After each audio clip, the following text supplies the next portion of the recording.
This is an exclusive excerpt from the Stuph File Program with Peter Anthony Holder. Both Canada and the U.S. are seeing military personnel coming home. 2011 marked the end of battle for the Canadian troops in Afghanistan. For the Americans, it was the end of the war in Iraq. But what does it mean for those who are actually returning? On the line with us right now is Richard Rapoport. He's a Montreal-based therapist who specializes in many fields: sex and couple therapy, addiction, and PTSD, post-traumatic stress disorder. Hi, Richard. Hello, Peter. It's been a while since we had a chance to talk. We used to talk on the old radio show on a regular basis on a program we called Shrink Wrap back in the day. That's right, Peter. I have many fond memories. And I just wanted to bring up this whole idea with so many vets coming home, because I know you spent over 30 years working in this field and dealing with veterans over the years, so I thought your insight would be very handy here. It just so happens that last week on this program, I had a chance to talk to a fellow by the name of Ivan J. Houston, who is the author of Black Warriors, the Buffalo Soldiers of World War II, of which he was one of them. And I asked him a question that so many people often bring up, and that is the fact that so many vets come back from wars. It doesn't make a difference which war it is, from World War I up until any of the current situations that have taken place in history. And most of the time, vets don't want to talk about their experiences in the theater of battle. Do you find that still the same? Well, I think whether it's Afghanistan or Iraq or Vietnam or even Korea, all of which I've had the opportunity to work with veterans of those wars, they pretty much realize that whoever they'll speak to, particularly civilians, will have no sense, no idea of what they experienced. And sadly and shockingly, all too often, the kinds of questions that come up are very coarse kinds of questions, often asking just out of the blue, well, did you kill anybody? Which, would be a shocking question to ask in general, but specific to the soldier's mandate, the soldier's mission. There's no soldier that I've ever met or that I know of that would take any pleasure in having to be violent. And in fact, it's pretty hard to remove the Judeo-Christian value of preserving life, even with training. And so the type of reception that soldiers get all too often leads them to kind of isolate themselves, or just to keep quiet, or in fact not to relive some of the memories. Would it be fair to say that some veterans are more open to talking to someone like yourself, a trained professional, than even a close loved one? Well, for sure, because all too often they're wanting to protect their loved ones, those who are close to them, from some of the severe horror, in fact, of what they experienced.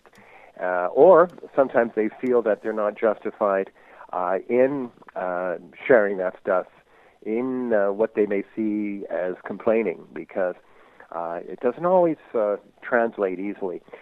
So yes, they're more comfortable talking to someone like myself who's accumulated some years of experience, and I happen also to have a military background, which I'll often mention in passing, which reassures them that I'm kind of a member of the club.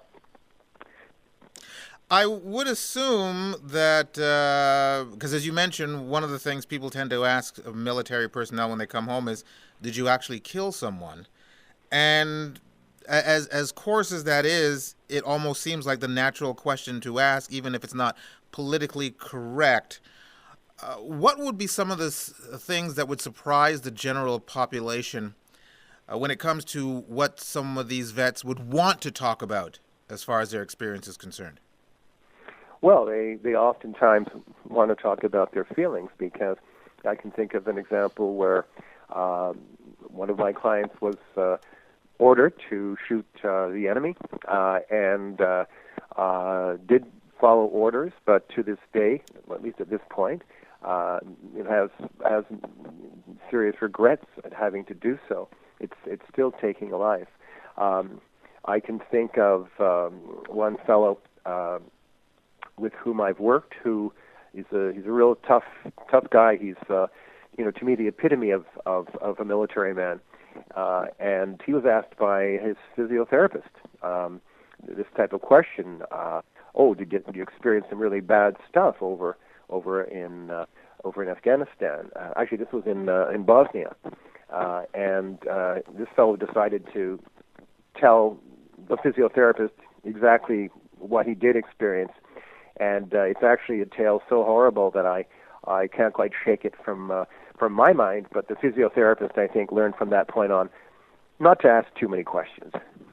So for family and friends of someone who has come back from a war, be it a Canadian military or American military, or any military from that matter, what should people say and do when it comes to dealing with a vet, a loved one who's a vet? Well, I think, my initial thought would be the same advice that I would give to someone who's wondering how to respond to anyone who's suffered a tragedy or serious loss. Oftentimes, less is more. I don't think there's any need to go out of your way to try to be overly comforting, or to, oftentimes we're projecting our own anxiety and our own discomfort and our own fears in the questions or that we ask, or in the way that we try to be helpful. It's really more of a reflection on our needs, and that's what's kind of bothersome. After a while, a veteran gets fed up with trying to deal with other people's anxiety. And so again, I would say that eye contact, where appropriate, physical touch can often be very, very reassuring, and simply to be there to listen, rather than to push for information or try to be too helpful. Through the generations, the name has changed from battle fatigue, shell shock, to now the initials PTSD, or post-traumatic stress disorder. Has the situation of PTSD, what it's called now, changed over the years? Like I said, you've been doing this for over 30 years. Have you seen a difference in the types of situations that military personnel are dealing with when they come home? Well, I think one interesting development, and yes, I've studied the history of the perception of war-related stress injuries, going back to the Boer War a century or so ago, and the term post-traumatic stress disorder, the trauma aspect, it kind of suggests incorrectly some kind of weakness or inability for someone to cope, when in fact we all have our ceiling. There's another term called operational stress syndrome, which just suggests that this was a stress reaction. It's not a question of someone not being able to deal or not having the strength or the moral fiber to cope. So operational stress syndrome is a kind of a lot less judgmental, and where that can be used, it is. But again, I think the important thing to stress is that everybody has their limit, and that if you're a veteran and you're troubled beyond an initial period of adjustment after returning, an initial period of adjustment of 2 or 3 months or so, it's important to realize it's not a reflection on you. We have just about a minute. I just want to ask one quick question. But we're both roughly the same age. We grew up in the 60s. When we were kids, we would play with G.I. Joes. We'd go into some field and play war. The kids today, though, and subsequent adults, have video games, very graphic video games that are very, very popular, that deal with the theater of war. I'm just curious to know, do you hear from veterans about their feelings on those type of games, and do some of them even play them, even though they've been through that experience themselves? Well, in fact, these types of programs are even used to help to desensitize post-traumatic stress disorder. There's new approaches in the last year or so where veterans suffering from post-traumatic stress disorder or operational stress syndrome are exposed to very realistic videos of war, of battle, or war front situations and circumstances to help them to get over, to help to desensitize their stress reactions. And I think, however, that a lot of these video games do desensitize people to the real violence and horror of war. Richard, it's always a pleasure to have a chance to talk to you. How can people get in contact with you?